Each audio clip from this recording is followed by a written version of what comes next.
Alright YouTube, went to Walmart today and did my normal looks in the areas that I always look for things, and I bought something that came in this box. Anyone want to take a guess? Yep, it's a shallow number 12 Lodge camping style Dutch oven, and it was $29.90 or $29.60. I think it was 50% off. I'm not quite sure, but what I'm gathered from the last year, about 6 months ago when I got into cast iron cooking, it was all Lodge at Walmart, and now even in the regular cooking center and the camping center, there's only like 3 or 4 pieces here and there of Lodge, and the rest is the new Ozark Trail. The Bear Grylls, I think, is his like his line of products. I know they make knives and hatchets and stuff like that, flashlights and whatnot. But I think all it is like the big number 12 Ozark Trail one has the same handle and stuff as Lodge, so I'm pretty sure it's just a remade Lodge. So I don't know if they did some sort of new contract with Walmart or what, but yeah, I was going to pick this up anyway. The other one, the Ozark Trail one, the cover, it was a little bit smaller, it wasn't seasoned at all, it was a little bit rougher. This part here, the handle, wasn't part of the cast, it was like screwed on.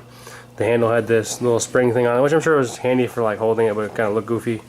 And I just knew I wasn't going to be happy without getting like a regular Lodge. Just kind of, you pay for the name or whatever like that, but I think it's a good product. So here it is.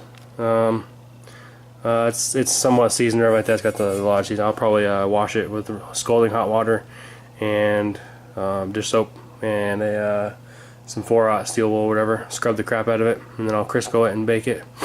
So yeah, we'll get some use out of this one. Everything's there. As far as I can see, sorry. Everything's there. The lid sits nice and level. So the bail feels nice and strong. So I think it'll be a good one. It's not huge, but it's not small. So it'll be good. I bought this stuff the other day to make chili.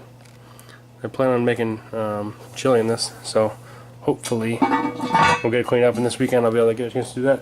I would like to get one of the deluxe lid lifters. Going with the little hand where the handle pulls together and puts pressure between here and here. But yeah, just want to show you guys what I bought, and we'll get some use out of this one. I probably won't show you too much with it as far as me cleaning it. You guys have seen people scrub stuff in the whatchamacallit before, in the sink before. I'll show you one more thing real quick. Okay, so it came with a couple things. This being it's basically like a Lodge catalog. It has a really cool, try to see if I can zoom in. You guys want to pause this? It'll give you a bit of what Lodge is about. It just has all their stuff, their enameled stuff, their cooking stuff, their serving stuff, their outdoor stuff, indoor stuff, Dutch ovens, frying pans, skillets, etc., lids. It's got it all, even the pot holders and the cleaning devices and the seasoning and all that kind of stuff. So it's real cool. So here's the tripods for the outside cooking. That's what I want to get. It's the Speed, or what is it? The deluxe lid lifter. But and then it also came with this, which I thought was really cool. It was another good selling point as far as me buying this. It was really something I wanted to get to. It gives you all the instructions on how Lodge tells you how you should, take care of it. Your temperatures, how to arrange your coals, to rotate the lid, using any care, reseasoning, recipe, gear, and then it's got cookbooks and the history and the anatomy. It shows you everything about it. And then also gives you, there's quite a few, I don't know how many, probably, I don't know, 20 or so recipes, maybe more.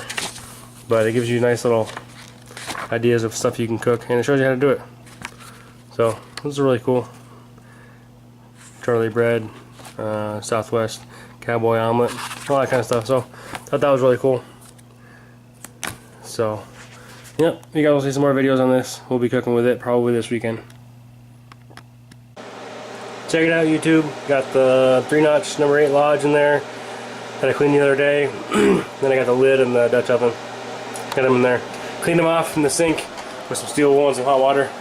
The Lodge was already, the skillet was already clean, and then I just Criscoed them.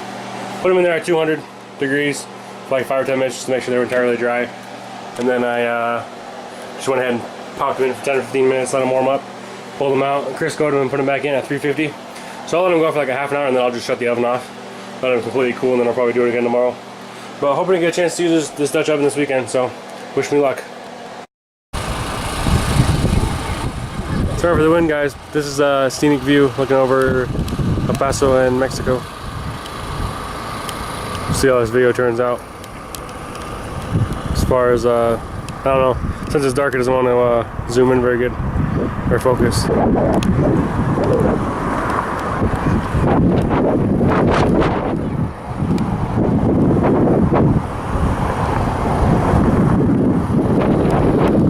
Got a food truck up here and a bunch of people.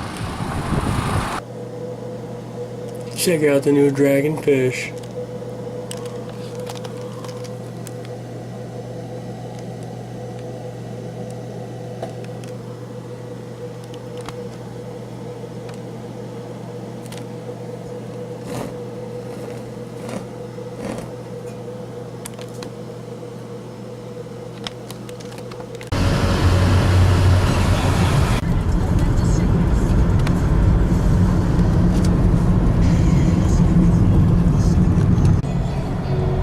March 15th, everyone's got like 25 inches of snow back home in New York, and it's 87 here in El Paso.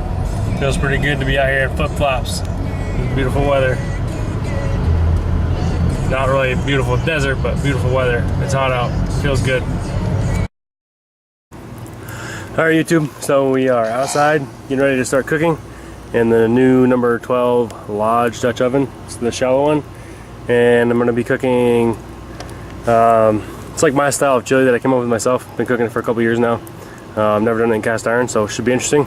But I'll take you along and show you the ingredients that I use and my methods, and maybe someday you guys can enjoy it. So stick with me and we'll show you guys my first Dutch oven meal. Alright, so for today's chili, I got butterball, ground turkey, Jimmy Dean sage sausage, about a half of a big purple onion, 2 or 3 cloves of garlic, about a quarter to a half pound of deli style pepperoni sliced real thick.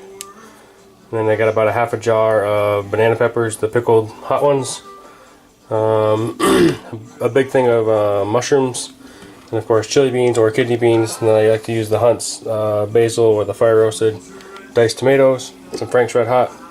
Pretty much any kind of chili powder will work, but I got the McCormick stuff and traditional ragu.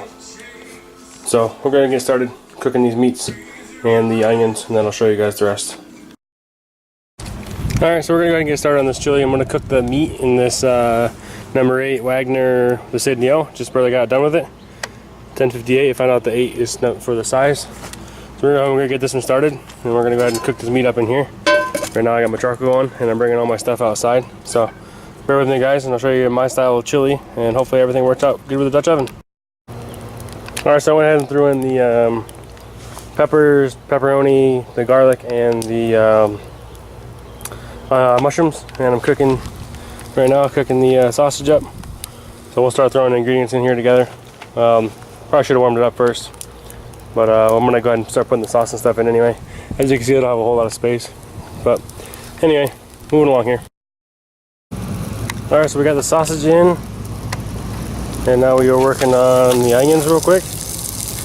Brown them up a little bit, and then we'll start cooking this turkey sausage or turkey, ground turkey, whatever it is. We'll throw that in there. Alright, so we can go the onions real quick, and now we're working on the ground turkey. And that'll be the last part with this skillet. I'll be able to go ahead and heat the Dutch oven up and start putting the sauce portion in. Alright, so we finally got the Dutch oven in here, already kind of nice and preheated or whatever. Just trying to get everything in there that I need. Everything's in there so far. Not really the best lighting, but all the meat and the vegetables and all that kind of crap. So we're gonna go ahead and let that warm up the rest of the way before I put the rest of the tomatoes and stuff in, and then we'll let it simmer for a while.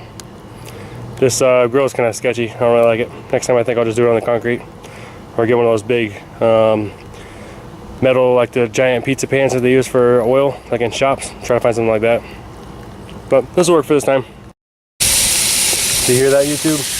Came walking over here with the cover on there, heard the sizzling. So I double check and see how my meal is going. Waiting for it to warm up. Listen to that. Which is good because I undercooked this meat a little bit. Not sticking. I did Crisco this last night 3 times in the oven at 350 to 400, and let it cool down every time. So should be pretty good. I'm gonna go ahead and start adding my other ingredients. Already looks delicious. I love my chili with a lot of meat. So we'll get back to you guys here in a minute once I get the rest of the stuff in here. So here we go with 2 cans of tomatoes and 2 cans of beans. Go ahead and get this stuff stirred in. It's gonna be a big meal. What I'll do a lot of times is I'll freeze some of this. My wife loves it. So it's nice to pull it out on a Sunday afternoon when you don't feel like cooking. Just to warm it up in a frying pan. So we'll get there adding this sauce. And then I'll add a bunch of chili powder and some Frank's Red Hot. So I'll show you that here in a second. Sorry if it's windy, guys. Alright guys, so I'm sorry, I feel like the light's kind of off. Like the lighting or whatever. I want to show you what I meant by I put in a lot of chili powder. You really can't. I like to get rid of the tomatoey taste from the tomato sauce or tomato paste, whatever you want to call it. I don't like it tomatoey tasting. So that's about a quarter. I don't know if you can see it or not. A little more. And then I like to do one. See, this is full, just about. One real good swipe across.